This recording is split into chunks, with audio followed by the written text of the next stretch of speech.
ഈ സ്വർണം നഷ്ടപ്പെട്ട വ്യാപാരികൾ അനുഭവിക്കുന്ന ആശങ്ക അത് ചില്ലറയൊന്നല്ല. പോലീസ് ഇതില് ഇത്ര ദിവസമായിട്ടും ഈ പ്രതിയെ കണ്ടെത്താൻ അവർക്ക് കഴിഞ്ഞില്ല എന്ന് പറയുമ്പോൾ നമ്മൾ എങ്ങനെയാണ് ഈ പോലീസ് സംവിധാനത്തിനെ വിശ്വസിക്കുന്നത്? എന്നിട്ട് പോലും ഒരു ലൊക്കേഷനോ ഇയാളെ പറ്റിയിട്ട് ഒരു തുമ്പുണ്ടാക്കാൻ കേരള പോലീസിന് കഴിഞ്ഞിട്ടില്ല.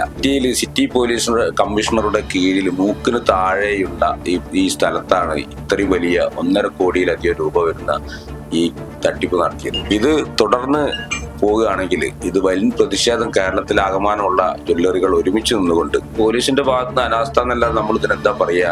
ഈ 26 ദിവസമായിട്ടും ഒരു പ്രതിയെ, സാധാരണക്കാരായ ഒരു പ്രതിയെ കണ്ടെത്താൻ കഴിഞ്ഞിട്ടില്ലെങ്കിൽ ഇതിന് അനാസ്ഥ എന്നല്ലേ നമുക്ക് പറയാൻ പറ്റുള്ളൂ.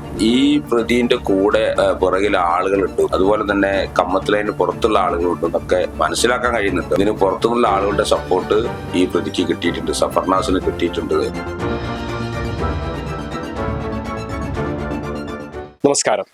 കോഴിക്കോട് കമ്മത്ത് ലൈനിലുള്ള സ്വർണ്ണ വ്യാപാരികളിൽ നിന്ന് ഏതാണ്ട് 1.5 കോടിയോളം രൂപയുടെ സ്വർണം കവർന്ന കേസിലെ പ്രതിയെ 1 മാസമായിട്ടും കണ്ടെത്താനാകാതെ പോലീസ്. കോഴിക്കോട് കമ്മത്ത് ലൈനിൽ തന്നെ പ്രവർത്തിക്കുന്ന നാഷണൽ ജ്വല്ലേഴ്സിന്റെ ഉടമ കൂടിയായ സഫർനാസ് എന്ന സഫു ആണ് 1 മാസത്തിന് മുമ്പ് ഒരു കസ്റ്റമർ കടയിൽ വന്നിട്ടുണ്ട്. അതുകൊണ്ട് കാണിച്ചതിന് ശേഷം ഇപ്പോൾ കൊണ്ടുവന്ന് തിരികെ തരാമെന്ന് പറഞ്ഞ് 11 ജ്വല്ലറികളിൽ നിന്നായി ഏതാണ്ട് 1.39 കോടിയോളം രൂപ വില വരുന്ന സ്വർണ്ണാഭരണങ്ങളുമായി കടന്നു കളഞ്ഞത്.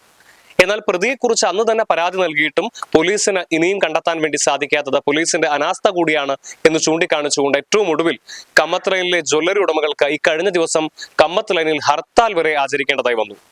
ഇനിയെങ്കിലും പോലീസ് പ്രതിയെ കണ്ടെത്തണം എന്നുള്ളതാണ് അവരുടെ ആവശ്യം. പോലീസിന്റെ ഭാഗത്ത് ഇക്കാര്യത്തിൽ വലിയ അനാസ്ഥ ഉണ്ടായിട്ടുണ്ട് എന്നുള്ളതാണ് ഇക്കാര്യത്തിൽ ജ്വല്ലറി ഉടമകൾ വ്യക്തമാക്കുന്നത്.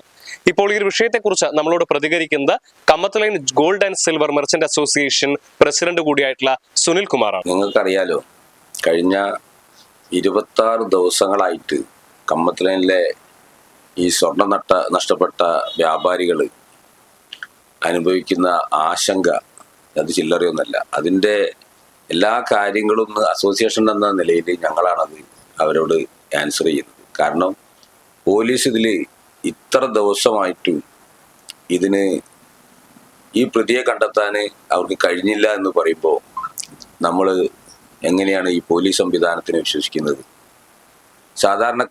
സാധാരണക്കാരനായ ഈ കുറ്റകൃത്യം ചെയ്ത പ്രതി ജാമ്യത്തിന് കൊടുത്തു. ഇതൊക്കെ കഴിഞ്ഞിട്ടു ജാമ്യം കോടതി നിഷേധിച്ചു. എന്നിട്ട് പോലും ഇവർക്ക് ഈ പ്രതിയെ കണ്ടെത്താൻ കഴിയുന്നില്ലെന്നാണ് പറയുന്നത്. അപ്പൊ ഇതില് വ്യാപാരികൾ, കേരളത്തിൽ 12,000-ഓളം വരുന്ന സ്വർണ്ണ വ്യാപാരികൾ ഈ പ്രശ്നം ചർച്ച ചെയ്യപ്പെടുക. ഈ ചർച്ചയിൽ ഇത് പുറത്തുനിന്നും വന്നിട്ടുള്ള ഒരു പ്രതിയായിട്ടല്ല ഇയാൾ നമ്മളെ അകത്തുള്ള പ്രതിയാണ്. നമ്മളെ കൂടെ കച്ചവടം ചെയ്യുന്ന നമ്മളെ കൂടെ ഉള്ള ആളാണ്. അപ്പൊ അയാളൊരു പ്രൊഫഷണൽ ആയിട്ടുള്ള ആളല്ല. എന്നിട്ട് പോലും ഒരു ലൊക്കേഷനോ ഇയാളെ പറ്റിയിട്ട് ഒരു തുമ്പുണ്ടാക്കാൻ കേരള പോലീസിന് കഴിഞ്ഞിട്ടില്ല. ഈ സിറ്റി പോലീസ് കമ്മീഷണറുടെ കീഴിൽ മൂക്കിന് താഴെയുള്ള ഈ സ്ഥലത്താണ് ഇത്രയും വലിയ 1.5 കോടിയിലധികം രൂപ വരുന്ന ഈ തട്ടിപ്പ് നടത്തിയത്. ഇതിന് ഈ കേരളത്തിലെ പോലീസ് സംവിധാനത്തിന് ഒന്നും കഴിയില്ല എന്ന് വ്യാപാരികൾ മനസ്സിലാക്കുക. ഇതിന്റെ പ്രതിഷേധ സൂചകമായിട്ടാണ് ഇന്നൊരു ഹർത്താലിലേക്ക്, ഇതൊരു സൂചനാ പ്രതിഷേധം മാത്രമാണ്. അപ്പോൾ ഇതൊരു തുടക്കമാണ്. കുറച്ച് ഈ ഓണം കാര്യങ്ങളൊക്കെ ആയിട്ടാണ് ഞങ്ങളത് ചെറിയ രീതി ഹർത്താലാക്കി മാറ്റിവെച്ചിട്ടുള്ളത്. ഇത് തുടർന്ന് പോവുകയാണെങ്കിൽ ഇത് വലിയ പ്രതിഷേധം കേരളത്തിലാകമാനമുള്ള ജ്വല്ലറികൾ ഒരുമിച്ച് നിന്നുകൊണ്ട്, സ്വർണ്ണ വ്യാപാരികൾ ഒരുമിച്ച് നിന്നുകൊണ്ട് ഇതൊരു വലിയ പ്രതിഷേധത്തിലേക്ക് നീങ്ങും എന്നുള്ളൊരു സൂചന മാത്രമാണ് നടത്തിയ ഹർത്താലുള്ളത്. തീർച്ചയായും പോലീസിന്റെ ഭാഗത്തുനിന്ന് അനാസ്ഥ എന്നല്ലാതെ നമ്മൾ ഇതിനെന്താ പറയാ?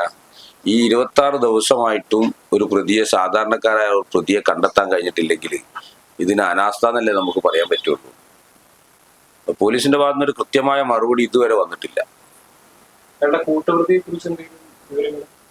ഇവരുടെ ഈ പ്രതിന്റെ കൂടെ പുറകിൽ ആളുകളുണ്ടെന്നും അതുപോലെ തന്നെ കമ്മത്ത് ലൈനിന് പുറത്തുള്ള ആളുകളുണ്ടെന്നൊക്കെ മനസ്സിലാക്കാൻ കഴിയുന്നുണ്ട്. നമുക്ക് അത് ഉറപ്പിച്ച് പറയാൻ ഇപ്പോൾ പോലീസിന്റെ ഭാഗത്തുനിന്ന് അവര് ഞങ്ങളോട് അങ്ങനെയൊന്നും പറയുന്നു. പക്ഷെ ഞങ്ങൾ സംശയിക്കുകയാണ്, ഇതിന് പുറത്തുനിന്നുള്ള ആളുകളുടെ സപ്പോർട്ട് ഈ പ്രതിക്ക് കിട്ടിയിട്ടുണ്ട്, സഫർനാസിന് കിട്ടിയിട്ടുണ്ട് എന്നുള്ളതാണ്.